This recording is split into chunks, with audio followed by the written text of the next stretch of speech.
নমস্কার বন্ধুরা, সবাই কেমন আছেন? সুমনাস ডায়েরির ব্লগে আপনাদের স্বাগত জানাই। আজ 31শে অক্টোবর বৃহস্পতিবার আর আজকে কালী পুজো। এটা আমার দাদাদের বাড়ি। আর দেখুন, লাইট দেওয়ার কারণে কি অপূর্ব দেখতে লাগছে না? আর দিওয়ালি মানেই তো ফেস্টিভ সিজন, আর সব বাড়িতে বাড়িতে এরকম নতুন নতুন লাইট দেওয়া হয়। আমি যে ক্যান্ডেলগুলো দিয়েছি এগুলো হচ্ছে ভ্যাক্স টি লাইট ক্যান্ডেল।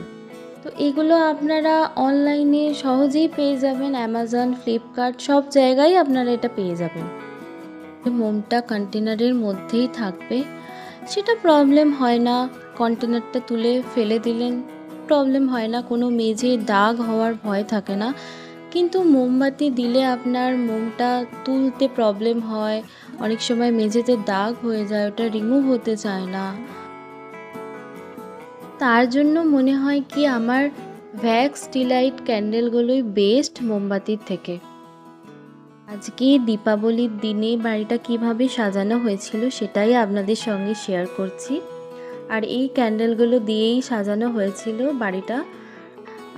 200টার কাছাকাছি ক্যান্ডেল লেগেছিল, বাট বাড়ির নর্মাল লাইটগুলো পুরো বন্ধ করে দেওয়া হয়েছিল। আর দেখুন কি অপূর্ব দেখতে লাগছে, তাই না?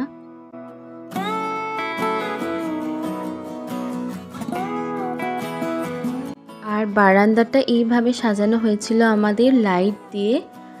আর দেখুন কেমন লাগছে দেখতে। আর দীপাবলির বেস্ট পার্ট এটাই মনে হয় আমার, যে সবার বাড়িতে সুন্দর সুন্দর লাইট দিয়ে সাজানো হয় আর দেখতে এগুলো অপূর্ব লাগে।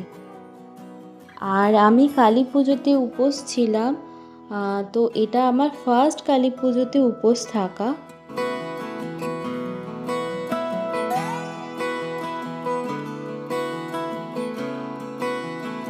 আমাদের গ্রামে প্রচুর কালী ঠাকুর আসে, এই পুজোটাকে ভালোভাবে সেলিব্রেট করা হয়।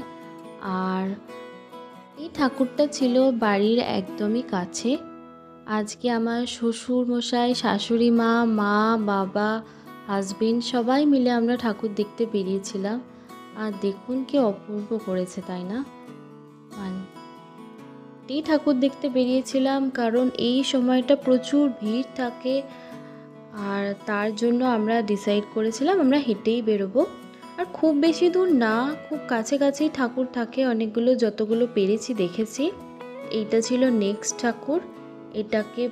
ঠাকুরটা সবার ফার্স্ট বিসর্জন করা হয়, তারপরে বাকি ঠাকুরদের বিসর্জন করা হয়।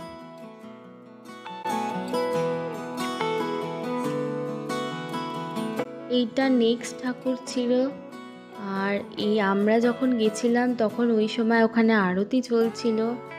আর বাজারে ঠাকুর আসে, বাজারে 3টে ঠাকুর পর পর আসে। আর এত দারুণ করেছে না ঠাকুরগুলো, দেখুন। আপনাদের যতটা পেরেছি ভিডিওর মাধ্যমে দেখানোর চেষ্টা করেছি। আপনারা দেখলে বলবেন কমেন্টের মাধ্যমে কেমন লাগবে।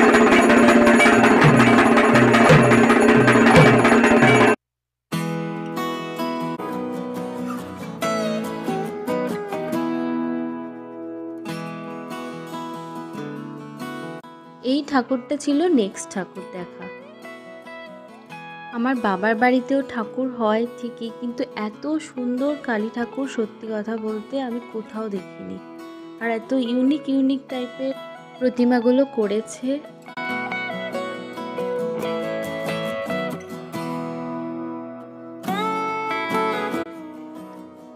এই যে প্রতিমাটা, এই প্রতিমাটা বিসর্জন হয় না, এটা একটা পাথরের তৈরি প্রতিমা। পুজো হয়ে গেলে পরিষ্কার করে আবার এইটাতেই পুজো হয় রেগুলার বেসিসে। এটা ছিল নেক্সট ঠাকুর। তো দেখুন প্রত্যেকটাই ডিফারেন্ট ডিফারেন্ট টাইপের প্রতিমা করেছিল, আর দেখতে এত অপূর্ব করেছিল। আপনাদের যতটা পেরেছি শেয়ার করেছি ভিডিও থেকে। ভিডিওটা অবশ্যই কমেন্ট করে জানাবেন আপনাদের কেমন লাগলো। ভালো লেগে থাকলে একটা লাইক করে দেবেন, চ্যানেলটাকে সাবস্ক্রাইব করে আমার পাশে থাকবেন। ততক্ষণ আপনারা সুস্থ থাকুন, ভালো থাকুন, হ্যাপি থাকুন। আজকের মতো এইটুকুই। দেখা হচ্ছে আবার নতুন কোনো একটা ভিডিওতে।